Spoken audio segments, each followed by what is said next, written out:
At the age of 39, I find myself looking back in contemplation a lot more than I used to, wondering if the path I've walked was truly worth the miles. I think about the careers I chased and the ones I walked away from, relationships I nurtured and the ones I let go, the people I've kept close and those I've had to leave behind. And that kind of thinking often leaves me with questions that keep me up at night. Like, will I be okay? Did I make the right calls? When the weight of those questions get heavy, I do something I don't often get to do. I reach out to those with more lived experience than me, people who have seen the seasons change more times than I have. Recently, I had the privilege of sitting down with a friend's mom who I now proudly call my friend, Carlotta. Carlotta is a mother, a sister, a lifelong veteran of the hospitality industry, an explorer of energy and spirituality. For the last few years, she's navigated what she gracefully calls a residentially fluid situation. In this episode, we explore how career creates community, the raw importance of family, and her unique spiritual journey. We also discuss her powerful transition from residential fluidity back to the stability of a family home. What is your name? My name is Carlotta. How do I know you?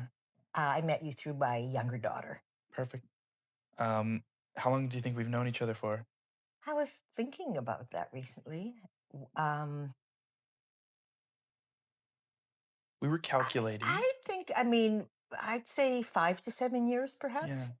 Because in COVID, your younger daughter was teaching me how to make orange muffins, Oh my goodness, I remember and that. you were online. Yes. And I think it was the second time I met you, but the first time I think I met you, you were in Victoria? Well, yeah. And my memory is, or one memory, and I think I met you prior to that, but was celebrating a birthday. Oh, And we went to an Italian restaurant, right. and there was a smash cake Yep. that was brought. And you were staying with my daughter at that time. I think so. That might have been the first time. So then I was just trying to remember what birthday that was. But That's a great point. I don't know if that was before or after the pandemic. I somehow think prior. But again, I don't know. I moved from Whitehorse to Victoria in 2017 And so where were you born? Where'd you grow up? in Winnipeg on the prairies. Oh, wow. Prairie gal. And did you grow up in Winnipeg? I did. I was there until I was 16. Okay. Yeah. And then my mother and father and I relocated to Vancouver. And you've been in that area for how long? Like the West Coast? Yeah, because we're in Courtenay, BC now. Yeah. But I know you lived in the Yukon, in the Northwest Territories. Or in the Yukon. In the Yukon, yeah. And then, sorry, what was your question? When? So you got to I've been on Vancouver. the West Coast. Yeah. I moved in 1966, kind of, as I said, relocated. And then I'm just going to say, and then I moved to Bowen Island, which then really became the next, like, really rooted and long-term location. I moved there in 1976. And I was on Bowen Island from 1976 to 1998. And that's where I had both my daughters. Wow. And then in 1998, we moved to Vancouver. I was there for over 10 years. And then I moved to the Yukon, and I was there for 8.5 years. And then I relocated to Victoria, and I was there up until just a few months ago. Wow. When I came to Courtenay. During that whole time, when you got to Bowen, Yeah. what were you doing career-wise? Wow. I have always been, I'm going to say, like consumed by sort of education and health. Okay. Those two. And excuse me and hospitality. I would say my career was in hospitality for over 40 years.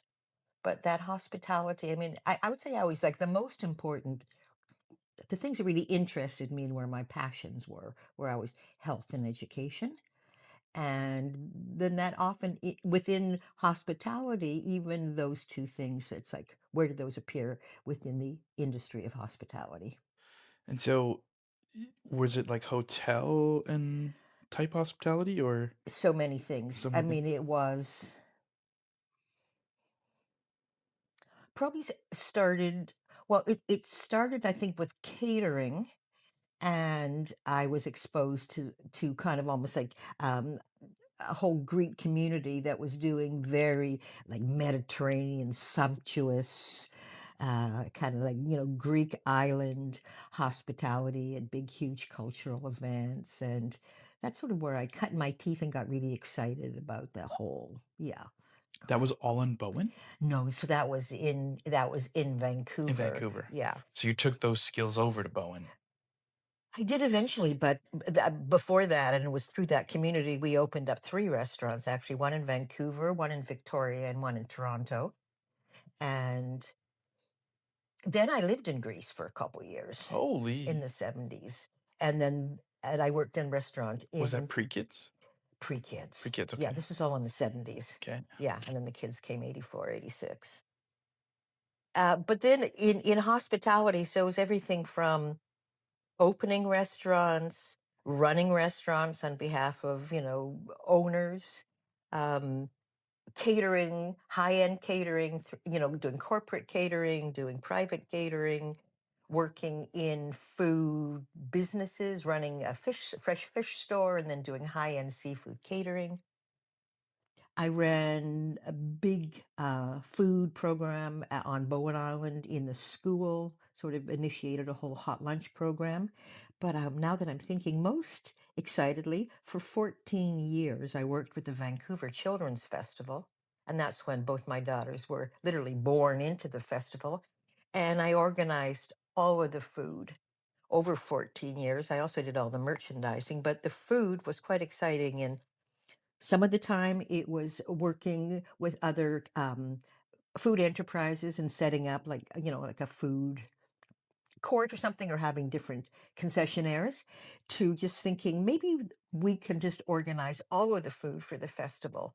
And so my biggest accomplishment was organizing food for 150,000 people At the at the festival. festival. Wow.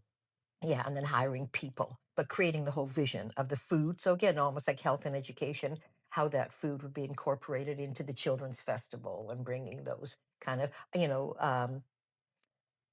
what would you call them? Like anchors Yeah. into festival food and things like that. So were you always conscious about the quality and how it I think that that's part of my, yeah, focus. And I'm very interested in astrology, and it shows up in my chart.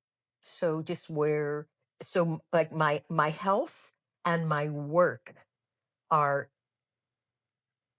they're interrelated. So they show up. So what I love shows up with where I work. And what I love is, and it's in the house that represents sort of health and well-being. So yes, those are some of the things that I really came to understand sometimes, is how my work and the things that are really important to me, they always coexist or co-reside.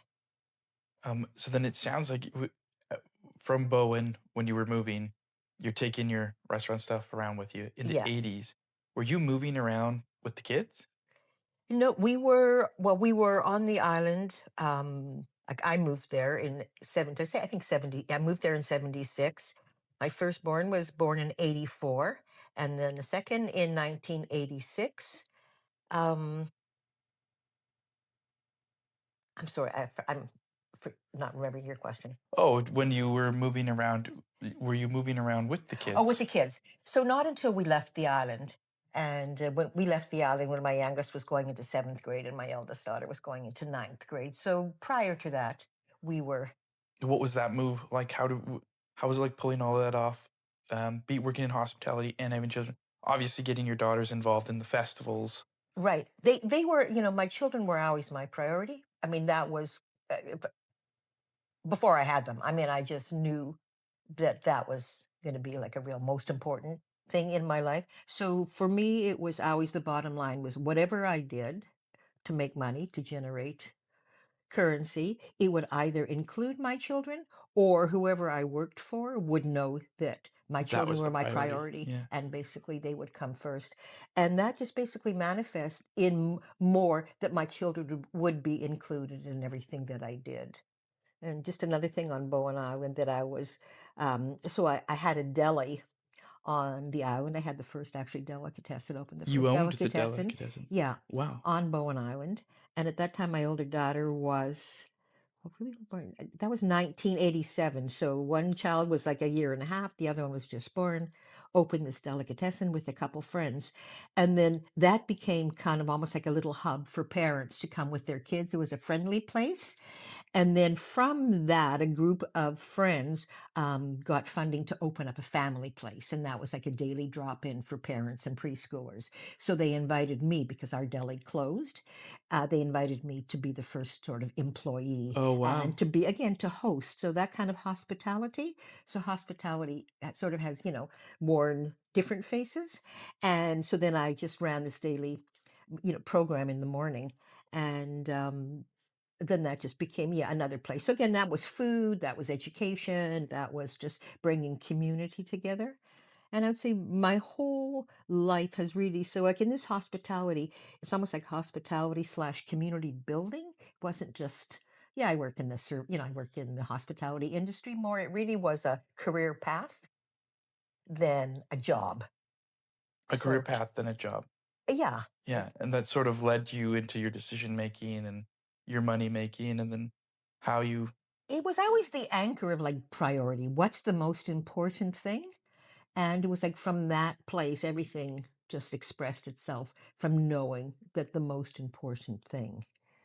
And and then like for me, one thing that I knew before I had children that I really believed in that, that I should say it takes a community to raise, a child. I really felt that in my bones. So even when, and actually during the time both kids were born, I still had my cottage on Bowen Island, but we had an apartment in Vancouver because that's where their dad was working right. in Vancouver. So we sort of needed to be in both places. But then when I was pregnant with my younger daughter, it was kind of like, you know what?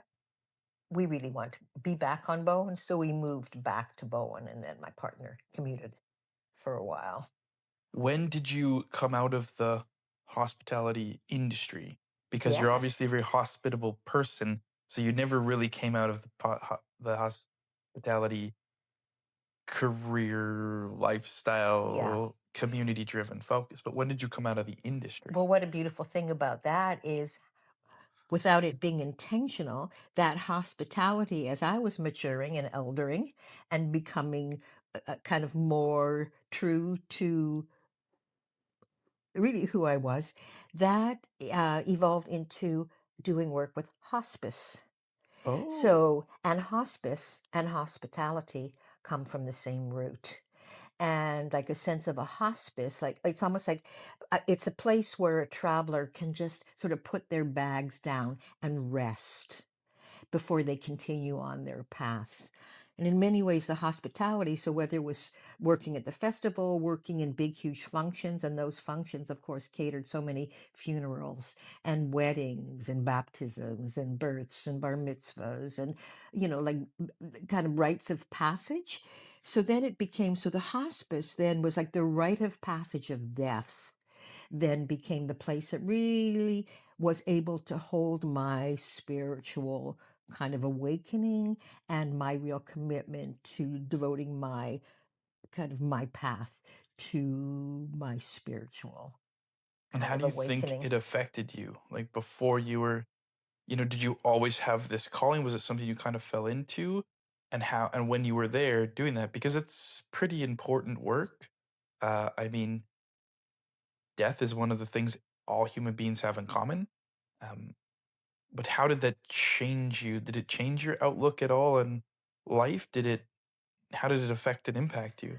Well, I mean, all of this work came about um, by choices that I was making, and again, like so for me in my life, I from very early age I experienced death.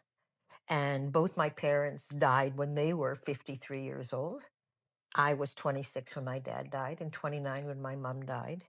And then my closest friend, that was my sister-in-law, had been married to my brother. She also died at 53 years old. Um, there were like really significant deaths, and just by really being with the death, like we deathed my mom at home. So I was really part of that life and breath and life and death. You deathed your mom at home. Yes. So it's almost like a home birth. It was like a Got it. home death. Got it. And it was so apparent to me. And that really just took me into like just deep inquiry about what is death? And then I started to really start to read very mystical, books and things that were talking about afterlife, and just becoming fascinated with w- yes, life, but what about death? And then started reading the Tibetan Book of the Dead and just becoming more interested. And then all of that reading and then that direct experience with death. Um, I became so like almost like inspired by it. Like it lit me up in many ways. Like, and then I would say, we cannot know life until we've experienced death. Like we need to know a full cycle. Like through the four seasons, we understand the cycles of nature, and that helps us to live in winter, and then knowing that there's a spring and then the summer, all of those four seasons. So experiencing death firsthand and really up close and very personal, um, it was almost like all of a sudden there was a like a fluency that was available, like I understood it, and it really informed my decisions. And it was just during the time, well, I had been living in Greece. I came back to the West Coast where my mom and her husband were living, and it was during that period that my mom was diagnosed and then was in her, kind of like in her death cycle.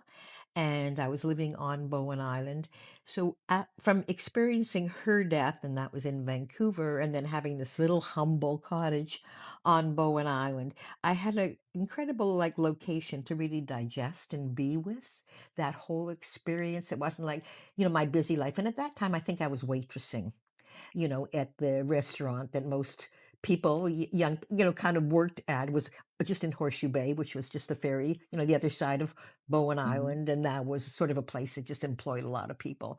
So I was working as a waitress, maybe, 3 times a week or something before I had kids. And I was really able to contemplate and digest and almost like begin to integrate the experience in this exquisite, like natural environment that had so much majesty and so much power and so much could hold my grief. And I had the time to really be with the experience. So I think like all of those factors just really contributed, to a wholesome relationship, I think, with death. So when it came time in my own human experience where I was becoming much more introspective, say this was in my 50s. So I'm just going to say when just in my early 50s, that's when my sister-in-law, when she passed. Okay. And it's when I came back, and she passed in Winnipeg. When I came back to Vancouver, arriving on the doorstep that had been delivered sort of by the mail was the curriculum for Langara College. And one of the courses they were offering was called Integrative Energy Healing. And it was going to be offered in a way that said people can be, they could be working and they could take this course. The way it's set up is that you could integrate this particular 2 year or 3 year program into whatever you were doing. Having come back, just like really ripe on the heels of a very significant death, and also things were really changing at that time, and there was all kind of spiritual teachers and new ways of thinking about death, and all of a sudden we became aware of our energy bodies. We became aware of how maybe our ancestry was affecting our illnesses, and how on an energetic level we might be able to start working, with our health and well-being. So health and well-being, death, like, wow, I'm really interested in this. This course curriculum comes across to do a 3 year program called Integrative Energy Healing, where we're learning about not just our physical bodies, but our energetic bodies and our spiritual bodies, and how to really begin to bring them into our awareness to be kind of having a more holistic relationship to life. So that just became like almost like another lens of experience. And then, learning about energy healing, and then again another way of being with people. So then I start working with people's energy bodies in another expression of hospitality, how to be with in a deeply caring way, like service. Hospitality, I often do this, like I've got a hand gesture, and it's often like it's opening the hand, but also on that hand there's a tray. And I always had a real relationship to how I held that. It was like a presence, it was an offering. It was an invitation. It was relational, you know. And then depending on where I was, if it was a restaurant or it was a funeral or it was, a wedding. It was like, what was the conversation that accompanied this offering? And then it became, when I was working in hospice, I was actually the person that was the initial contact when people were calling, either on behalf of their own death process, or it could be a family member, could be anticipatory grief, it could be someone calling because someone has passed and they're, with their own grief, and they're calling about, yeah, what services are available. I was the person that sort of held the conversation, that hosted these conversations. So again, well-being, health, education, different expressions of kind of, one thing. So No, walk me through the timeline here. Okay, so when you found the energy healing yeah. uh And that was at 50. So that 50. was, yeah, that was So kind of, were yeah. you still at the hospice at the time? No, it was prior to hospice. I Before actually, hospice. yeah. So Oh, from 50, so the things that I was sort of going to school and also working, I was working in the hospitality industry and was doing I was probably working for the foremost caterer in Vancouver. And that was, again, m- huge cultural events, huge sports events, huge, educational events. And I was sort of like one of the head caterers.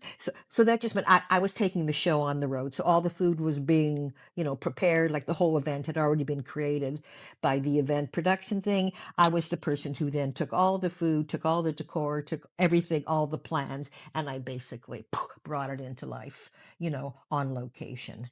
So that was from 50 to 60. And it was at 60 when I moved. I was 59 when I moved to the Yukon, and it was at that point I had done my 3-year program at Langara. I had really brought through my own spiritual kind of evolution. All of a sudden, I went from kind of sex, drugs, and rock and roll to really being a theme in my life, to all of a sudden the longing to express this holiness. And it was almost like, this wholeness, holiness, like this deep awareness of this deep, deep devotional desire to express a sense of holiness, to be able to pray before I ate, to be able to sit with my food, so it was almost like that, to almost like being the minister. So, is the one that, that would pray before the event, or would pray before we broke bread together, something that became my deepest calling. And at some point I just was just like, oh my God, all this corporate catering and all of this kind of frivolity. I just had a deeper calling to serve at a deeper level. And then that's when my hospitality then merged into hospice. And I had so going to school at Langara, there was a group of women that came down from the Yukon to take this course. And then one of the women hosted one of our teachers in second year from that course to do a retreats, healing retreats in the Yukon. So the first time I went up north was in 2005. And we were at this gorgeous retreat center.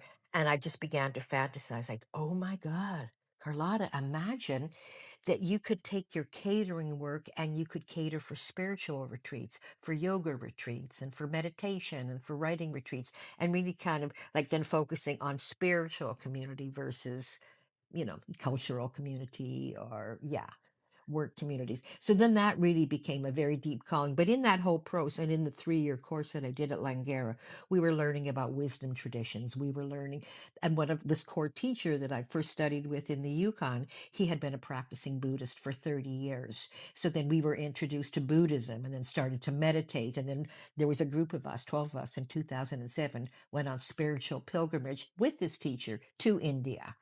So all of that time, I'm just like, it's almost like remembering this deep spiritual core of my being. And then I started to learn, like, just again through a lot of the exercises we're doing in retreat and walking in nature, realizing how comfortable I was with nature, with talking to trees or being present with things.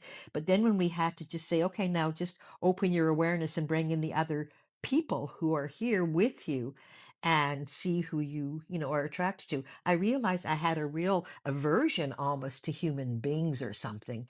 And in that moment, this incredible awareness came through, and it was just like, wow, all of that person that was in hospitality and that one was outgoing and fun and hysterical and just loved the show, that was a persona, that was my mask, that the actual truth of this, the deeper truth of who this human being was this deeply soulful, reverential, devotional being, and that everything else was just a mask. And when I realized that that wasn't the truth, because I was very successful in that field. I mean, I ran a lot of big shows, you know, and I had my daughters who really grew up as, part of that big show. They now are very much big show kind of people. They lived and breathed it. They were gestated in my big show. And they're now very masterful, in their own expression of that big show. But it was truly when then I moved to the Yukon, because it was at that point that I just, oh, so what happened is that they were offering, so some of those same people that I went to Langara to the program with that were living up north, two of them were employed with hospice, and they were offering volunteer training. And they only offered that training every couple years. So at that point, it was just like, I really want to do hospice training. And I'm really fascinated to go back to the Yukon because I had been there then a couple times. And then all of that came together. So then, and then I'm just going to say, so really now, so it's been 16 years since that time that I moved. My path has really been focused, and it's an ongoing path of learning. So that again, wellness and learn and education, it's also informing how I live. It's not just like out there for other people, or it's a career, it's what I'm doing out there. It comes from like the core is within my own human, kind of focus. So my life has really been focused on health and well-being and everything that that can be. So deep emotional work, deep psychological work, deep physical work, and that's the most important thing, and I'm still very much, I'm now studying something that it's almost like it's just bringing everything together. It's ripening in just like the most exquisite, What's the kind thing? of, What is the thing you're studying? well, it's something called gene keys, and it's based on an ancient, I just read today actually, I think it was a fourth century Chinese, you might say, body of work that really came, it's almost like the principles, it's almost like the genetic code of life itself, and that genetic code expresses itself in particular ways, and that was sort of the initial teaching. So it's almost like gene keys is now, that was a fourth century. We're in what, are we in the 21st century, I Oh, think, or I don't something know. like that? I think we're in the 21st century. So that's like, like, is that 18 centuries later or something, 1800 years later, this is the sort of how the I Ching teachings evolved. But it's really based on within our own genetic codes. We are hardwired within our genetic code to process life in particular ways. It's almost like our challenges and the things that are going to wound us, and then how we develop from those wounds into particular gifts that come from those things, and then how we express those at almost like the highest spiritual expression of our genetic codings. And it's all about human evolution. So now I'm being able to reflect on kind of my whole life trajectory, and now being able to process it through this lens of to say, this is exactly your life experience was your genetic program. It's not random. We somehow, again, that sense that, well, I'm going to figure it out, and I'm the one, and it's my will, and that's kind of almost our folly, like, is that sense of separation, from really, the plan of the creator, because we're all just little cells in the one living body, and each cell has a function, and that cell is in communication with all of the other cells, and then that one, and then that living system expresses itself just as, yeah. Yeah, may I ask how old you are? Yeah, I always like to see the age I'm going to be. So this year I will be 77. 77. Yes. If you were to take all of the stuff that you've learned right now, Yeah. if you could go back in time, Yeah. let's say in your 20s or So something, within my lifetime. within your lifetime, Yeah. what would be something you would tell yourself? That I would tell myself. Yeah. Well, I would say really, I mean, the biggest revelation, you know, I'm just gonna when I'm just tell myself. So this is just a little story. I remember very distinctly, and I don't know what age I was, maybe 8 years old or something.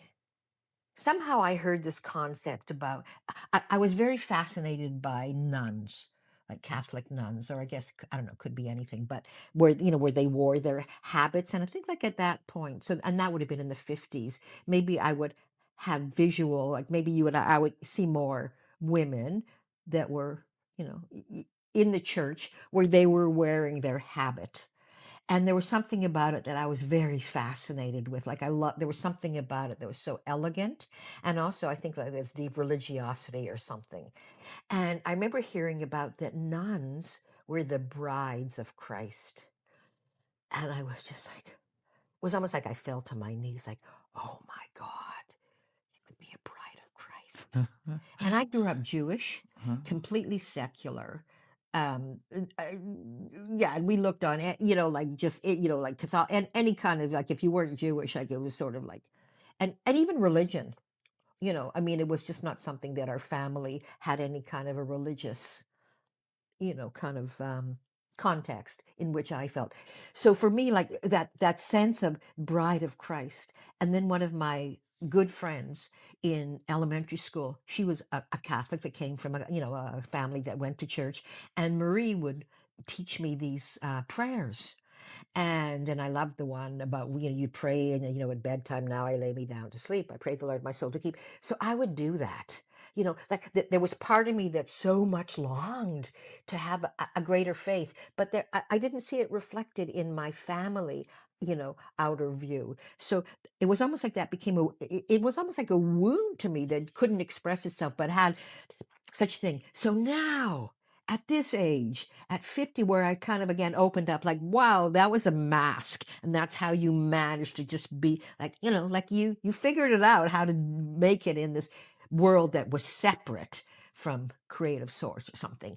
Now that I've returned, I have through my teaching, and just through living on the planet for this many years, I now have come back, and through the gene keys, what the gene keys has showed me is that, yes, this is exactly why you're here. You're here to express devotion. You're here to experience rapture, and this is why you're here. So it's like put together that longing and that wounding that I felt, and that literally went into the shadow because I couldn't see a place for it to express itself. And I think like my devotion to my children, like my marriage didn't last.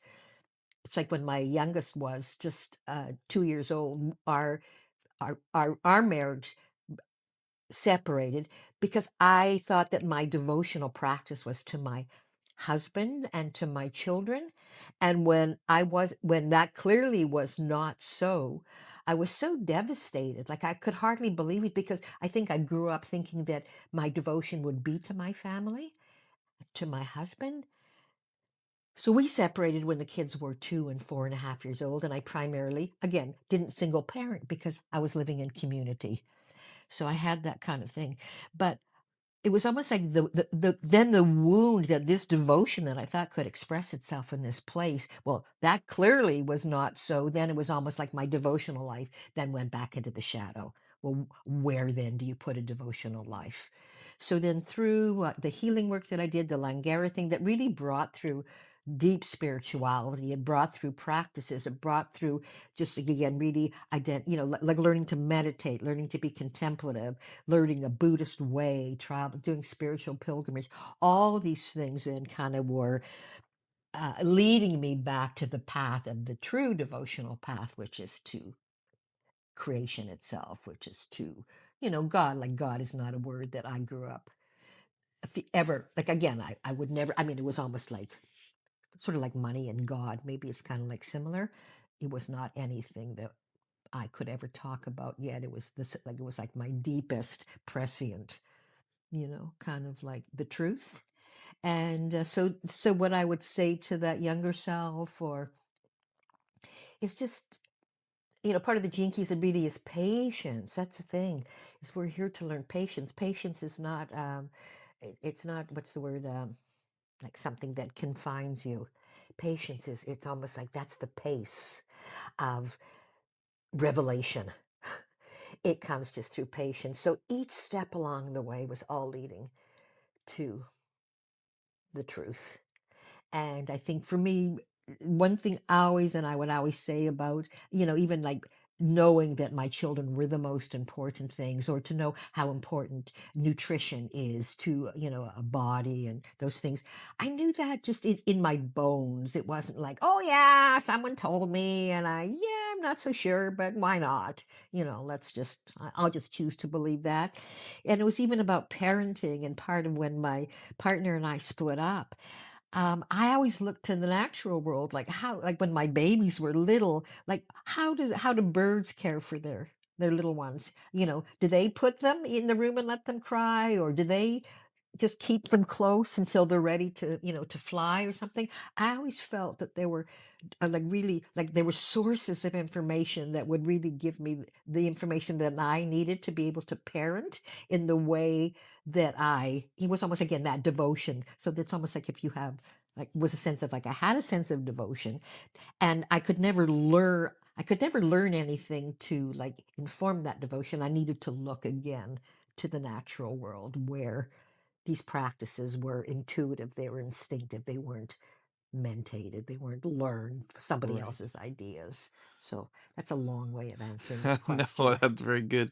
I just think it's fascinating because, like, I'm 39 now, and so then I often think about, I you know, uh, a gift that I've been given is learning and understanding how to look at the past and then plan for the future, but you live in the present, and it's, just a frequent question with your age being 77, you've acquired more lived experience, Right.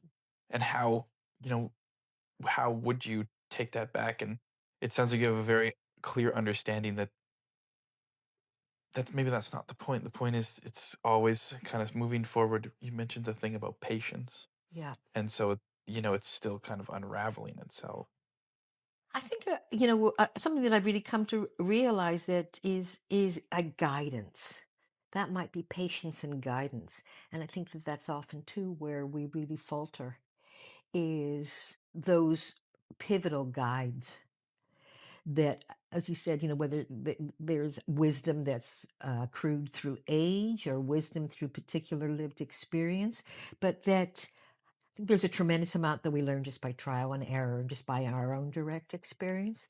But like right now, I have a spiritual master that provides me with guidance to risk going to risk living what I don't yet know, to live into the mystery versus, just kind of like one of my expressions. And again, and it's been guided. I'm much more interested in what I don't yet know versus what I already know. But I need to be guided into what I don't yet know, like in many ways, to risk the leap. So that's part of it too, is guidance. And it's even like it's almost like that thing in, when we're in school and there might be particular teachers that just really light us up and really change the course or really, help us. And so I find ongoing guidance. And then I think for a lot of people, their faith is their guidance, or they find that. And, or again, the natural world is the guidance. I think I'm being alluded to those things, but so that would be a word I think that would um, just locate the guidance. Locate the guidance. Yeah. Yeah. I'm gonna pivot a little bit. Sure. Uh, you live. You mentioned a lot about community. Mhm. It is seems to be very well threaded and weaved into your family. We're in a house that one of your daughters owns in Courtney, BC.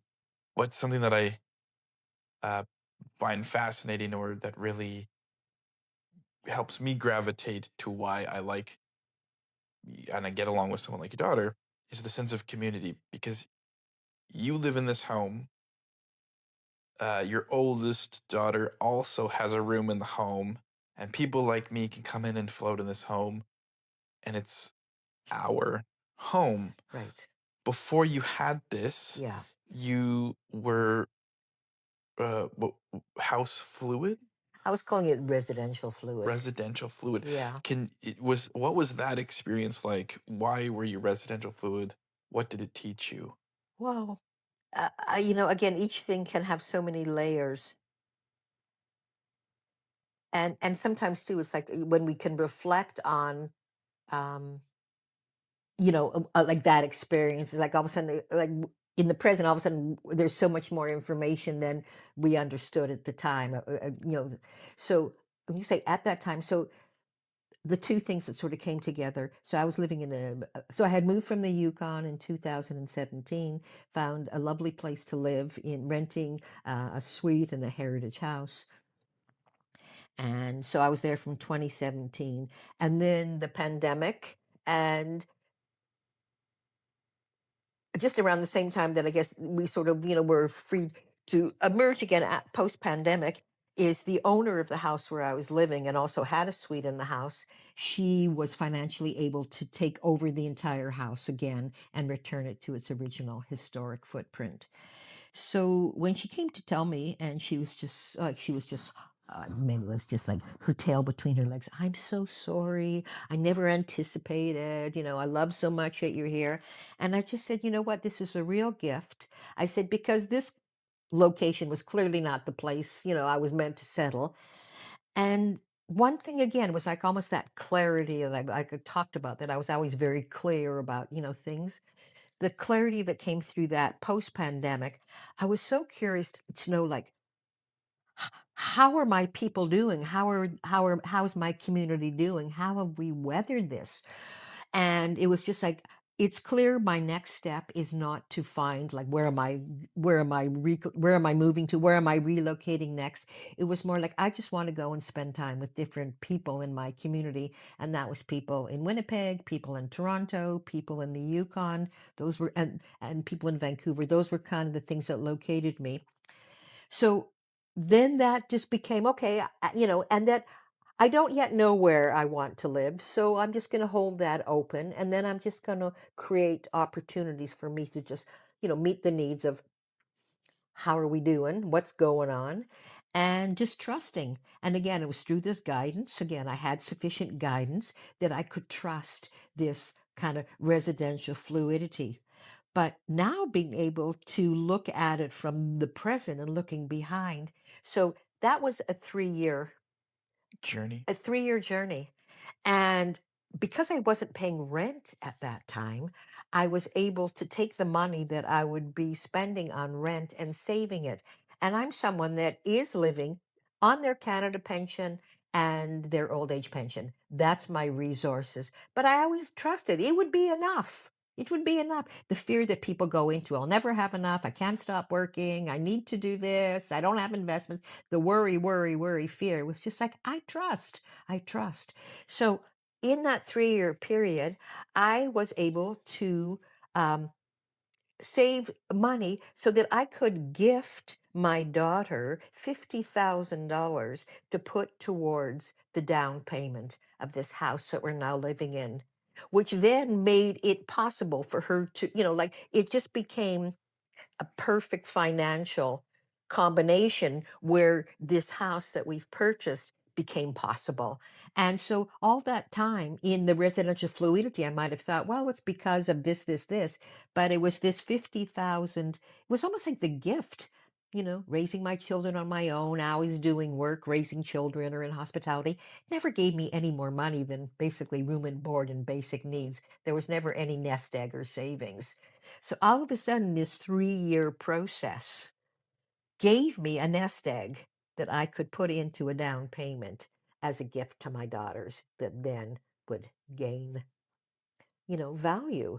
That's So awesome. how beautiful was that? Was it a plan or did it just No, no, it just sort it of just happened that way? because at the same time that say $50,000 was available, it coincided with my daughter. Her financial status changed because she had a big bump up in her career trajectory. All of a sudden, she had sufficient funds to be able to begin to think about. It's possible that I could now purchase a piece of real estate. So and then that coincided with the end of 3 years of this residential fluidity that I really wanted. It felt I needed a temple. I needed to really ground my spiritual path. So everything ripened, and that's the whole concept in Buddhism, is that like everything is interdependent, and the timing in which things ripen it's like it's not just one thing that needs to ripen. It's like all the things that contribute to something happening. It's when they all ripen that something becomes available. So it was like the ripening of my having a little, those savings that I could then gift to the down payment. It was my readiness to then really ground a temple. It was then my daughter's, her financial, the time in her life where she had enough financial resources, where she had a sufficient profile to basically say, yeah, this is the kind of mortgage you'll qualify for. Her readiness in her own development to just say, yeah, buying a piece of real estate. And that piece of real estate could be a place where my mom so created a sense of stability and a family home. Because when I left Winnipeg in 1966 with my mother and father, that was my father didn't know that my mom had already fallen in love with somebody else and was going to be living in India. And when we left our family home in 1966, that was the family home that my grandfather built and that my father and his 6 siblings grew up in. Our family home dissolved in 1966. In 2026, 60 years later, this is our first family home that we actually have. Like it's a financial profile that says, this is our home. Of course, I've had homes with my children, but they never belonged to us. They were, so this 60-year journey from 1966 to 2066 is pretty, or 2026. 2026, Yeah. it's very profound. And also astrologically, the, the sky, there's some significant patterns that the last time these particular astrological patterns were in these geometric patterns was 1966, and we have now returned in 2026 to these patterns. So that's also a significant piece that to me has deep, profound meaning. So this residential fluidity, it started out meaning one thing. And then just to tie that in with hospitality, that through my career in hospitality, it gave me all the skills. I had been in, maybe I could say, was it 1,000 homes that I had done service in? I was so comfortable and so familiar, from modest to very, the most, rich, homes, multi, to just be in the homes, to be fluid in that home, to know how to serve the homes, how to care for them, how to be sensitive to environment. So it's almost like that risk I took of being residential fluid is that I knew I had all the skills I needed to be able to serve in other people's homes. So it started out being friends that I was staying with, but then it became more people that would hear through word of mouth. So people who were traveling. And then it was sort of that recognition. I'm at the stage in my life where people are retired. They need reliable people if they're traveling or doing the things that often retired people like to do. And then it was, loving pets. So it was just like home care, pet care, farm care, garden care, whatever it was. I just knew I had all of the skills in spades. It wasn't a risk. I wasn't afraid. And it just became a perfect marriage. And then it was just word of mouth and then it became, what's interesting was kind of through the mystical Christian community that I sort of became almost like the household, the surrogate whenever they were leaving for whatever, their own retreats or their own travels or whatever it was, or going into hospital, that I was available to be able to, just take over the household, the kit and caboodle. That's beautiful. What a perfect little circle we just went on, hey? I mean, and that's the other thing. I mean, to be able to just reflect and to see.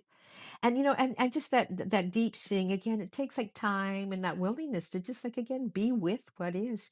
And I think that 3-year period of being fluid, what was so beautiful for me is that I got to like really just be an observer. And it's almost like, okay, this Carlotta person, um, what are her habits? Because every time I relocated to a new home, it was sort of like I had my own needs because like and what I would say to to these people whose ever home I was in, it was to say, you know what, when I'm here in your home, I'm not staying here, I'm living here. This is where I live.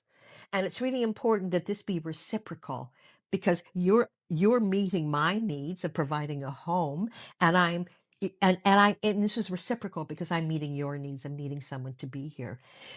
But because it was where I was living and I began to observe what's important to me. Like, what's the first thing that I do when I go into a new home? I recognize I set up a little altar. And wouldn't have known that unless I could see the patterns repeating themselves over and over again. What are my routines that are essential or fundamental to my well being, no matter where I am? Because I think when we live in one place, we become so just habituated to our own routines and rhythms, we stop even knowing, or it's, well, that's just the way I am. Well, how would you describe the way you are? Well, I don't know. I leave my clothes all over the place. I like chocolate in the cupboard and, yeah, I always run out of coffee. Whatever it is, you might sort of have some anecdotal comment, but I really got to witness over and over and over again what are my basic needs and what is like almost unequivocal. And it was just like that. So it was like I create an altar. So again, with my little, my the spiritual thing, and then I create beauty and just recognizing no matter where I go, creating beauty is so important. And then it would even be in a person's home. It was just like trusting as a part of just again that experience that sometimes people have got things kind of random. If you just put them together, it can be so beautiful. So most of the time people would come back to their place and just going like, I don't know what you did here, but it just feels so good, you know. So eh, it all just worked. But again, it was that real beautiful opportunity to get to know more about myself.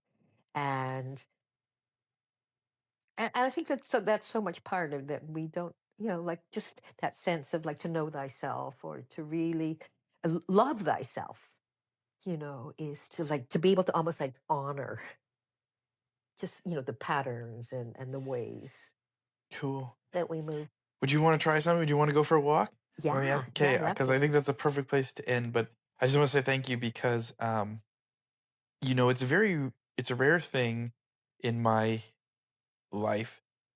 I've been noticing more that the people that I care about, it's one thing to have conversations with them, but then you meet the people who cared about them, Mm, and especially the people who cared about mm, them before I came along. yeah. And now you are one of those people that I Mm, care about, and we've passed that on. So I just want to express my gratitude for that. But what I don't know, maybe I'll see something else. If nothing else comes, and this was it. This was wonderful. I just want to say thank you so much for doing yeah, this with me. and just to reflect the same thing too, and like things that like touches me deeply, because that was the thing that I said to you, when we just sort of came back, just yesterday or 2 days ago, was just again that thing, that recognition that both my daughters and that the relationships matter because you live in different places and you are creating opportunities frequently to come together.